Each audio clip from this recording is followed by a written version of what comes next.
Time to pull up a chair. We've got another great story for you today in the rLounge. Why spend months planning a big celebration when you could avoid the drama, say, I do, at a drive-through chapel and be eating tacos in under an hour? Today in the rLounge, this isn't just about a wedding. It's about what happens when someone spends their whole life getting their way, until they don't. Sister took over my wedding plans, so I canceled the whole event and eloped instead.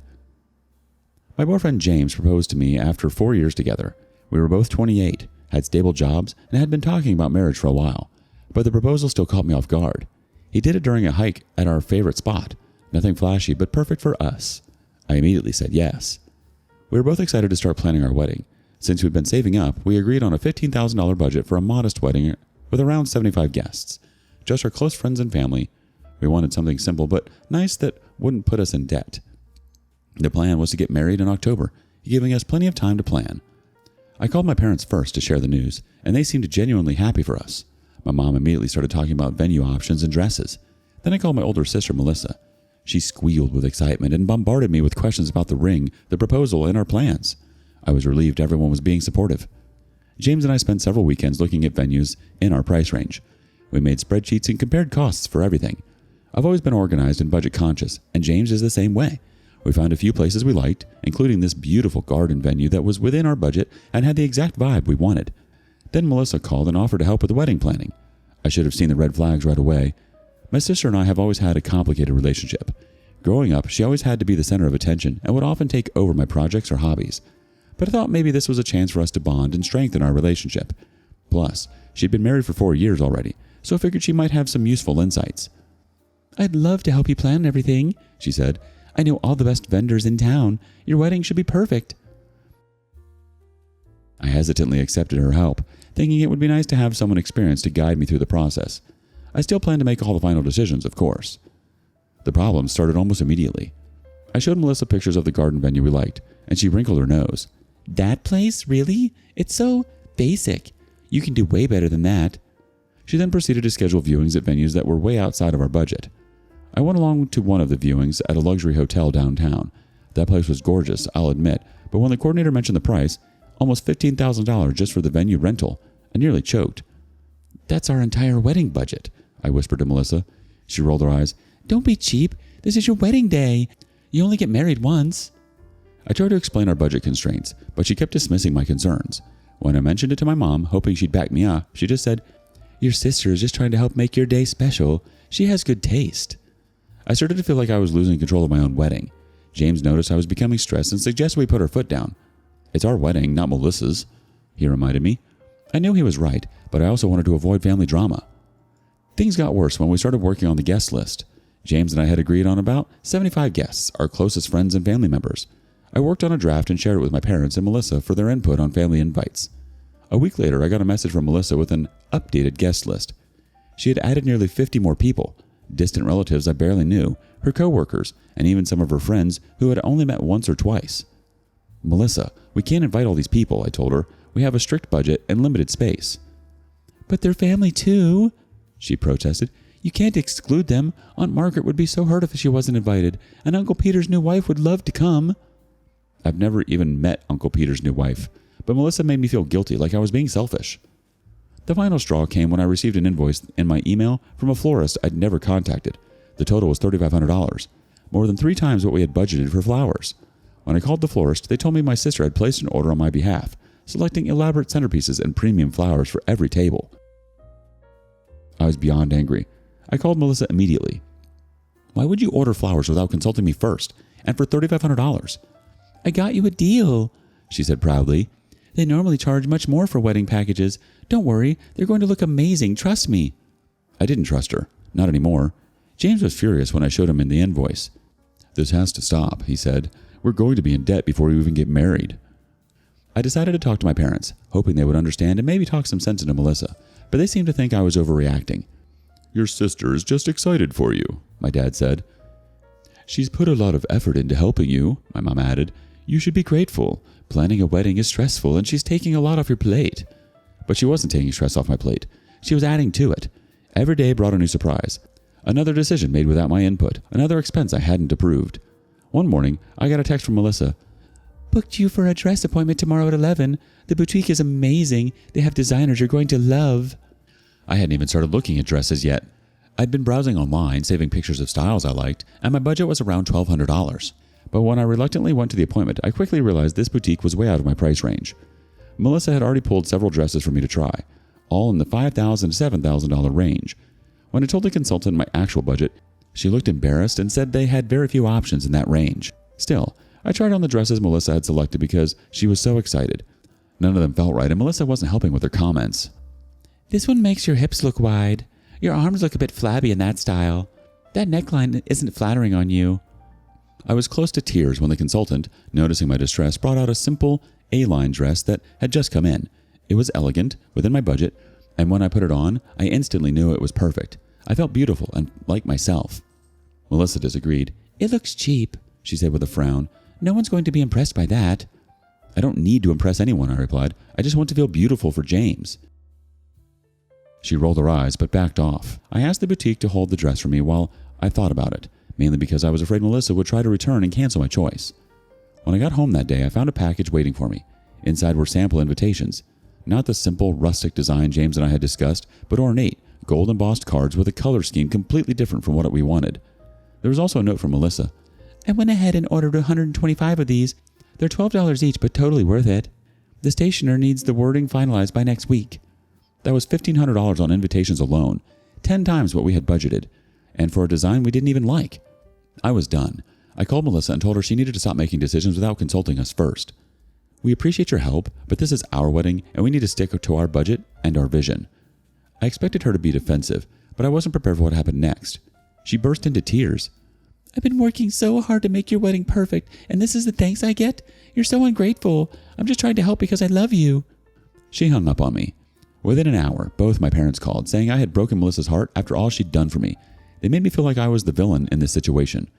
The next few weeks were a nightmare. I started receiving calls from vendors I had never contacted, a luxury cake bakery confirming details for a 7-tier cake, $2,200, a transportation company discussing the vintage cars we supposedly booked, $1,800, and a string quartet requesting a deposit, $3,000. Melissa had been busy, booking services left and right without my knowledge or consent. Our modest $15,000 wedding was quickly ballooning to over $45,000. I had a full-blown panic attack one evening after tallying up all the costs. James found me at our kitchen table surrounded by invoices, sobbing uncontrollably. I can't do this anymore, I told him. This isn't our wedding anymore. It's Melissa's fantasy. James held me while I cried, then made us both some tea. We have some options, he assured me. We can cancel everything, lose some deposits, but cut our losses. We can elope. We can postpone. Whatever you want to do, I'm with you. That night, my mom called to check if I was feeling better. Melissa had apparently told her about my meltdown. During our conversation, she let something slip that suddenly made everything click. Try to understand your sister, she said. Her own wedding was so modest because they couldn't afford much at the time. I think she just wants you to have everything she couldn't. And there it was. Melissa had gotten married during a financial rough patch for her and her husband. Their wedding had been small and simple. Nothing wrong with that, but apparently not what she had dreamed of. Now she was using my wedding to fulfill her own fantasy. I even discovered she'd been posting on social media about planning my sister's dream wedding and taking full credit for all the decisions. People were complimenting her vision and generosity. I decided to have one final talk with her to lay everything out on the table and reclaim control of my wedding. We met at a cafe, and I tried to stay calm as I explained that while I appreciated her enthusiasm, James and I needed to make our own decisions based on our budget and preferences. Her reaction was explosive.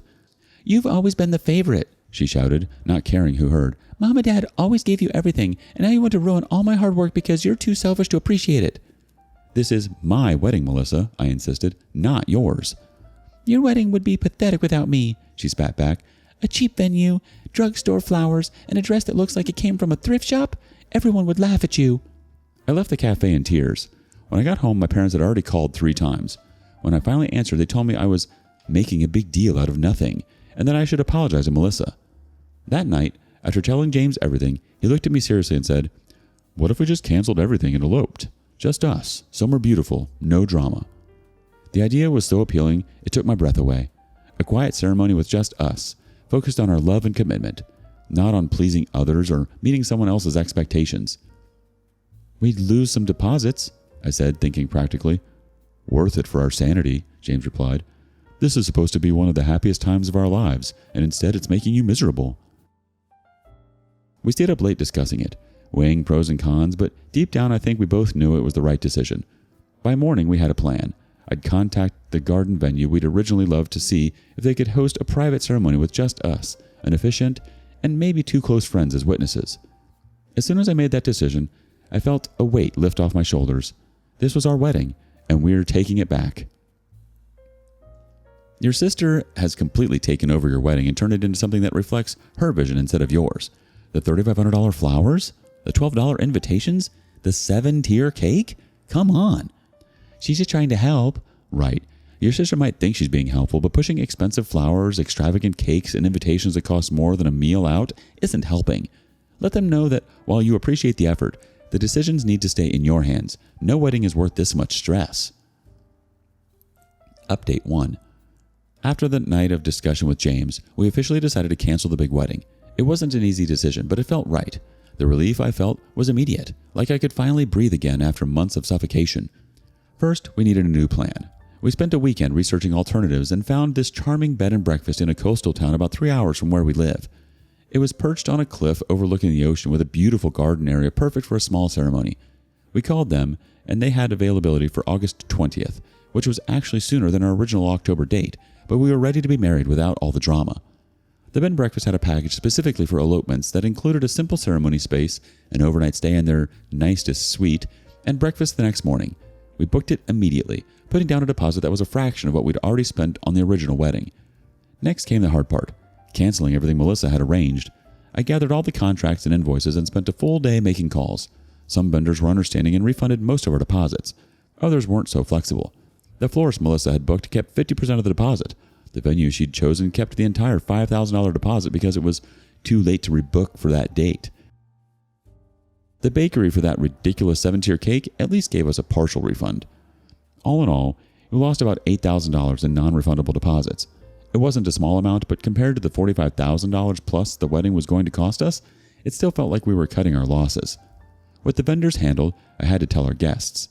I drafted a simple email explaining that due to unforeseen circumstances, James and I had decided to cancel the formal wedding. I apologized for any inconvenience and thanked people for their understanding. I deliberately didn't mention our plans to elope, partly because I didn't want anyone showing up uninvited, but mostly because I knew Melissa would cause a scene if she found out. I hit send on that email and turned my phone off for the rest of the day, not ready to deal with the fallout. When I turned it back on the next morning, I had 37 missed calls. 20 of them were from Melissa. There were also dozens of texts and voicemails, most of them from my sister and parents. I was getting ready to leave for work when Melissa called again. I decided to answer and get it over with. "What the hell are you doing?" She screamed so loudly I had to hold the phone away from my ear. "You can't cancel the wedding." "It's my wedding, and yes, I can," I replied, trying to stay calm. "Do you have any idea how much work I've put into this? How many people I've had to call in favors from? You're embarrassing me in front of everyone." "I'm sorry you feel that way, but James and I decided a big wedding isn't what we want." "This is ridiculous. You're being so selfish and dramatic. What? Are you going to just elope or something?" I paused for a second too long before saying, "We're still figuring things out." "Oh my God, you are! You're eloping! I'm telling everyone!" "Melissa, please don't." She had already hung up. Within an hour, my parents called. My mom was crying, saying I was breaking Melissa's heart after all she'd done for me. My dad got on the phone and said they were deeply disappointed in my decision. "She was only trying to help you have a beautiful wedding," he said. "And this is how you thank her?" I tried to explain my side, but they weren't interested in hearing it. My mother actually said, "After everything your sister did, you owe her an apology." I owe her an apology? For taking over my wedding, spending my money, and turning what should have been a joyful experience into a nightmare? I couldn't believe what I was hearing. Throughout the day, I received texts from aunts, uncles, and cousins. Most of them were along the lines of, "How could you do this to your sister?" and "So cruel to cancel after all Melissa's hard work." Apparently, Melissa had been telling everyone she was devastated after putting her heart and soul into planning my wedding. Not a single person asked how I was feeling or why we had made this decision. The only supportive response came from James's parents. His mom called and simply said, "We understand and we're here for you both. Whatever kind of wedding you want, we support you." That one call meant more to me than I could express. Over the next week, we focused on planning our elopement. We booked our officiant, a local photographer, and arranged for our 2 closest friends, Sarah and Mike, to be our witnesses. I found a simple white dress online that was perfect for a beach ceremony. James ordered a light gray suit. We were so excited about our new plans that the drama with my family started to fade into the background, until one morning when I got a call from my cousin Emma. Hey, I just wanted to check if you're okay. Melissa told everyone you're having a mental breakdown and that's why you canceled the wedding. What? I was stunned. I'm perfectly fine. We just didn't want the wedding she was creating. That's what I figured, Emma said. But she's telling everyone you're not right in your mind and making impulsive decisions. Later that same day, I got calls from 2 vendors asking for clarification about our wedding. Apparently, Melissa had contacted them claiming to have authority to continue with the arrangements because I was going through a personal crisis. One vendor, a rental company for chairs and tables, actually believed her and was proceeding with the order. The other, thankfully, wanted to confirm directly with me first. I was beyond furious. I called the rental company to cancel again and made it clear that no one but me or James had any authority regarding our wedding. James and I decided then and there to go no contact with my family until after our elopement. We blocked their numbers on our phones and set email filters to direct their messages to a separate folder we wouldn't have to see. The only family member I still wanted to talk to was my grandmother. She'd always been the voice of reason in our family, and I needed her wisdom now more than ever. I drove to her house one afternoon, carrying a plate of her favorite cookies as a peace offering. I've been hearing quite a story from your parents and sister, Grandma said as she poured us tea. I figured I should hear your side before making any judgments. I told her everything. Melissa's takeover, the spiraling costs, the constant criticism, and our decision to elope instead. Grandma listened quietly, nodding occasionally. When I finished, she patted my hand. You know, when I married your grandfather, we had a small ceremony with just a handful of people. It was the happiest day of my life because it was about us, not about impressing others. She went to her bedroom and came back with a small velvet box. Inside was a pair of delicate pearl earrings. I wore these at my wedding. I'd be honored if you'd wear them at yours. I hugged her, tears streaming down my face. So you don't think I'm terrible for canceling? I think you're brave for choosing what will make you happy. That's all I've ever wanted for you. With Grandma's blessing, I felt stronger. But my sister wasn't done with her campaign against me. About a week later, I received a certified letter. I thought it might be from one of the vendors, but when I opened it, I couldn't believe what I was reading. It was from Melissa, and it was essentially an invoice. She had itemized her services as a wedding planner, charging $50 an hour for 120 hours of consulting, which I never asked for or agreed to. She'd also included expenses for gas, driving to vendor meetings, lunch meetings she'd had on my behalf, and even a new outfit she'd bought for my bridal shower, which hadn't even happened yet. The total she was demanding? $7,500. I showed the letter to James, who immediately called his college friend, who's now an attorney. After reviewing the letter, his friend said there was absolutely no legal basis for her claims. We hadn't signed any contract with Melissa, never agreed to pay her, and she had no grounds to demand payment for services we didn't request. His advice was simple: ignore the letter completely. The same day I received the ridiculous invoice, Melissa started texting me nonstop. I counted 27 messages in one day, ranging from angry, "You owe me for all the hard work," to manipulative, "I just wanted you to have the perfect day," to threatening, "I'll take you to court if I have to." I blocked her number. My parents called next, threatening to disown me if I didn't make things right with Melissa. They said I was tearing the family apart over something so trivial. A wedding costing 3 times our budget, planned entirely against our wishes, being given to people we barely knew, wasn't trivial to me. But I was done trying to explain myself. I blocked their numbers too. The weeks leading up to our elopement should have been stressful given all the family drama, but strangely, I felt more peaceful than I had in months. James and I worked on writing our vows. We picked our simple gold bands. We connected with our photographer and planned where we wanted photos taken. 2 weeks before our elopement date, we packed our bags and quietly left town, telling only Sarah, Mike, and James's parents where we were going. We didn't want to risk Melissa finding out and showing up to cause a scene. We arrived at the coastal bed and breakfast and immediately fell in love with it. Our room had a balcony facing the ocean. The owners were incredibly kind, and the entire place had a sense of tranquility we desperately needed. The day before our ceremony, Sarah and Mike arrived. We spent the evening walking on the beach, having dinner at a local seafood restaurant, and laughing like we didn't have a care in the world. For the first time in months, I felt like myself again. Our wedding day dawned clear and beautiful. The bed and breakfast owners had prepared a special breakfast for us, complete with champagne. "To doing things your way," Sarah toasted, and we all clinked glasses. I spent the morning getting ready in our room while James got dressed in Mike's room. I kept it simple. I did my own hair and makeup, just enhancing my natural look rather than trying to transform myself. My dress was uncomplicated but beautiful, a flowing white maxi dress that cost $300 online. When I put on Grandma's pearl earrings, I felt like she was with me in spirit. Our ceremony was scheduled for sunset. The bed and breakfast owner had set up a simple arch with white flowing fabric and wildflowers in the garden overlooking the ocean. Our photographer arrived early to capture some shots of us getting ready and the venue. As the sun began its descent, painting the sky in shades of pink and gold, I walked out to meet James. There was no aisle, no wedding march, no fuss, just me walking toward the man I loved with our two best friends standing nearby. The officiant kept the ceremony brief but meaningful. James and I read the vows we'd written, both of us getting choked up at parts. When we exchanged rings, my hands were steady and my heart was sure. By the power vested in me, I now pronounce you husband and wife. James kissed me as the sun dipped below the horizon and our friends cheered. The photographer captured the moment perfectly, us embracing with the golden light of the sunset surrounding us like a halo. We had a small celebration dinner at the bed and breakfast private dining room, just for the four of us. The chef prepared a special menu for us and we shared a small cake. We drank wine, told stories, and celebrated not just our marriage but also our friendship. Our entire elopement, including the stay, ceremony, photographer, attire, rings, and dinner, cost us around $3,500. It was a fraction of what the big wedding would have cost, but it was worth so much more to us.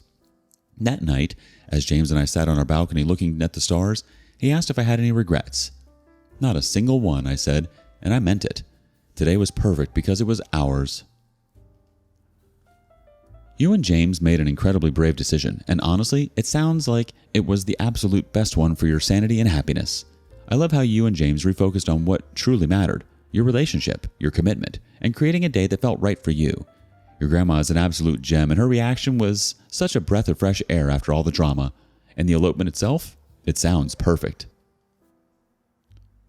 Update 2. The morning after our wedding, James and I had breakfast on our balcony overlooking the ocean. We were officially husband and wife, and I couldn't stop smiling. We decided it was time to let the world know. We selected one of our favorite photos from the ceremony, a shot of us kissing with the sunset behind us, and posted it on our social media accounts. The caption was simple. We decided to follow our hearts and marry in a private ceremony. Thank you for your understanding and love. I deliberately turned off comments on the post. I didn't want our announcement to become a public battleground for family drama. This was our moment, and I wanted to preserve its joy. Within minutes, my phone started blowing up with private messages. Friends and coworkers sent congratulations and heart emojis. Even some extended family members reached out with kind words. My cousin Emma wrote, "You both look irradiantly happy. This was absolutely the right decision." Of course, not everyone's reaction was positive. Melissa posted a vague but obviously targeted status. "Some people are so selfish they'll betray their own family. True colors always show eventually." Several relatives commented with sympathetic messages to her. My parents called about an hour after our post went live. I hesitated, but decided to answer. "You got married without telling us?" Mom sounded like she was crying. "How could you exclude your own parents?" We needed peace on our wedding day, I explained, trying to keep my voice steady. After everything that happened with the wedding planning, we just wanted a day without stress or arguments. "So this is punishment?" my dad asked, "for not taking your side against your sister?" "No, it's not punishment. It was self-preservation. I couldn't handle any more drama or fighting. Our wedding day was supposed to be about James and me, not about family politics." They didn't seem to understand. The call ended with my mother in tears and my father saying they needed time to process this betrayal.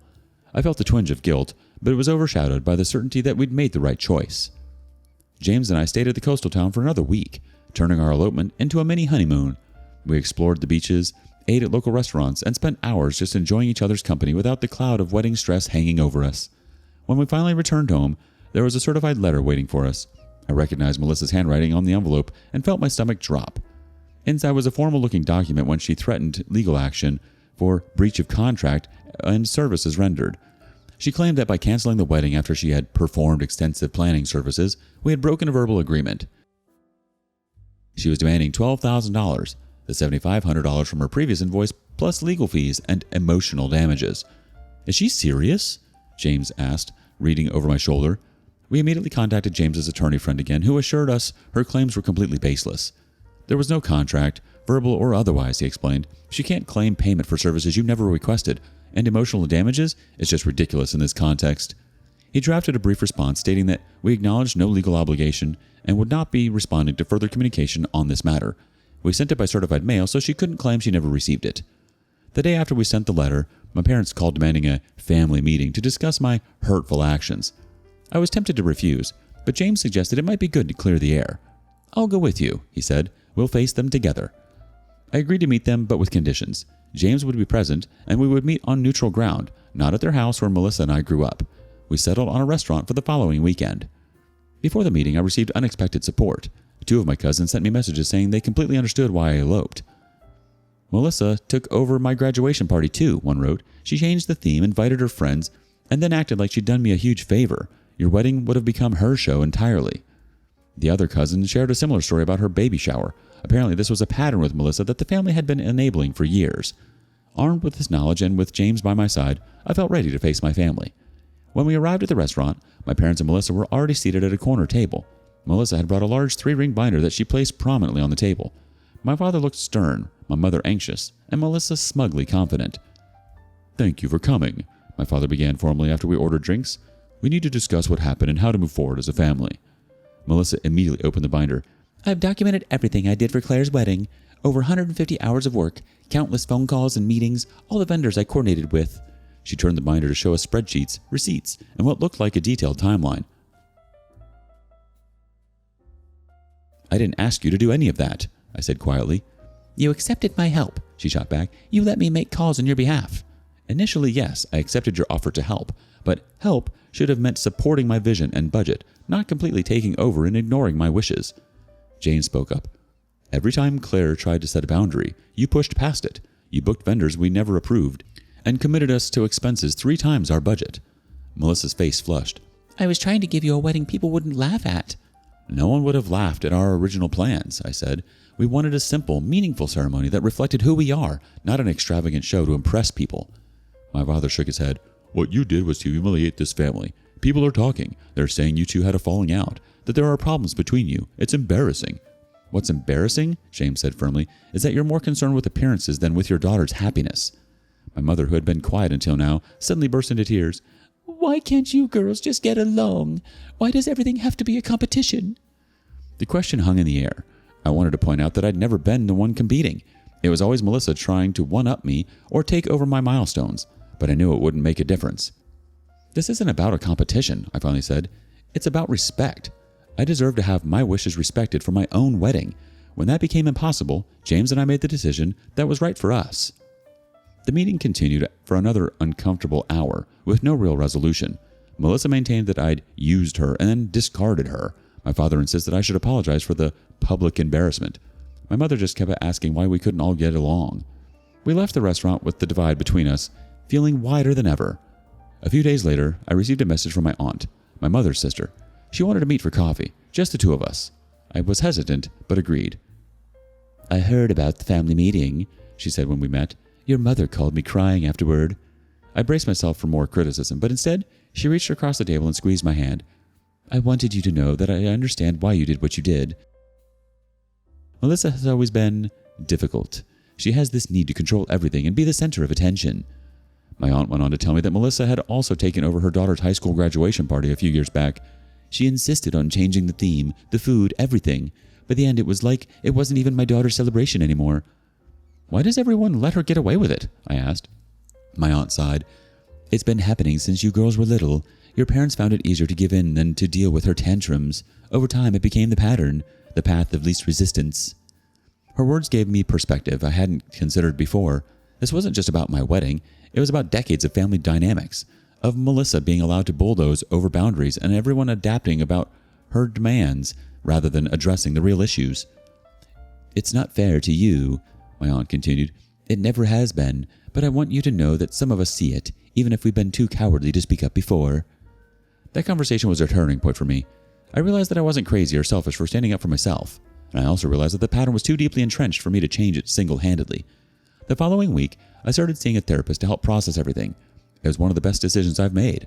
She helped me understand the family dynamics at play and develop strategies for maintaining boundaries while still leaving room for relationships to heal on healthier terms. October 14th arrived, the date that would have been our original wedding day. Melissa marked the occasion with a social media post, a throwback photo of her helping me with a school project when we were kids. Her caption read, "Feeling robbed of the chance to stand beside my sister on what should have been her special day. Some bonds should be unbreakable, no matter what." Several family members commented with heart emojis and messages of support for her. James and I deliberately avoided social media that day. Instead, we went hiking on a beautiful trail near our home. Being out in nature, away from screens and drama, was exactly what we needed. That evening, I received a surprising text from my father. "Hope you had a great day. Looking back, things got out of hand with the wedding planning. Still wish you had handled it differently, but I understand why you felt overwhelmed." It wasn't exactly an apology, but it was the first acknowledgement from anyone in my immediate family that maybe, just maybe, my feelings were valid. I took it as a small but significant opening. As I continued with therapy through November, I gained more clarity and strength. I learned to separate myself from the toxic patterns without completely cutting off my family. My relationship with my parents became strained but civil. We spoke occasionally, keeping conversations light and avoiding mention of the wedding or Melissa. Melissa herself still refused to speak to me directly. She would occasionally send angry texts, especially if she saw photos of James and me looking happy on social media. I learned from my cousin Emma that Melissa was telling everyone she had actually saved me from a disaster wedding because the vendors I had initially looked at were about to go out of business, a complete fabrication. In late November, James received an exciting job offer from a company in another state. It would mean a significant promotion for him and offered promising connections in my field as well. The location was about 4 hours from our current home, far enough to create some healthy distance from my family situation. We spent weeks discussing the opportunity, weighing the pros and cons. The professional benefits were clear, but we both knew the personal benefits of distance might be equally valuable. By December, we had made our decision. We would accept the offer and move in February. We hosted a small dinner party with our closest friends to share the news. Everyone was supportive, though sad to see us go. I decided to call my parents to tell them about our plans rather than having them hear it from someone else. My mother immediately jumped to conclusions.